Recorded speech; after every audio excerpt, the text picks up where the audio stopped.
Chennai RK நகர் அதிமுக வேட்பாளர் RS Rajesh 41வது வட்டத்தில் உள்ள நேரு நகர் மற்றும் குடிசை மாற்று வாரிய குடியிருப்புகளில் தீவிர வாக்கு சேகரிப்பில் ஈடுபட்டார்.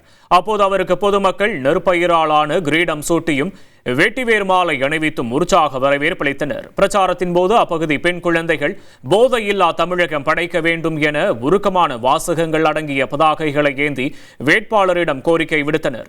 இதை கண்டு நெகிழ்ந்த RS ராஜேஷ் அதிமுக ஆட்சிக்கு வந்ததும் பெண்களின் பாதுகாப்பு உறுதி செய்யப்படும் என கூறி இரட்டை இலை சின்னத்திற்கு ஆதரவு திரட்டினர்.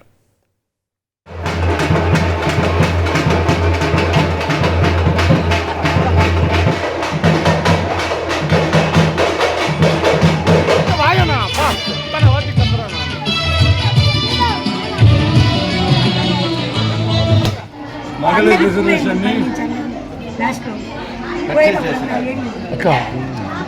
టోటల్గా క్లోజ్ చేశారు.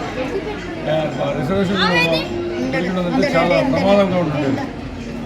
నిన్న అయింది, బిల్ పాస్ అవ్వలేదు పార్లమెంట్లో. இனி செல்லும் இடமெல்லாம் செய்தி. தந்தை டிவியின் வாட்ஸ்அப் சேனலை ஃபாலோ பண்ணினா செல்ல இருக்கும் இடமெல்லாம் செய்தி.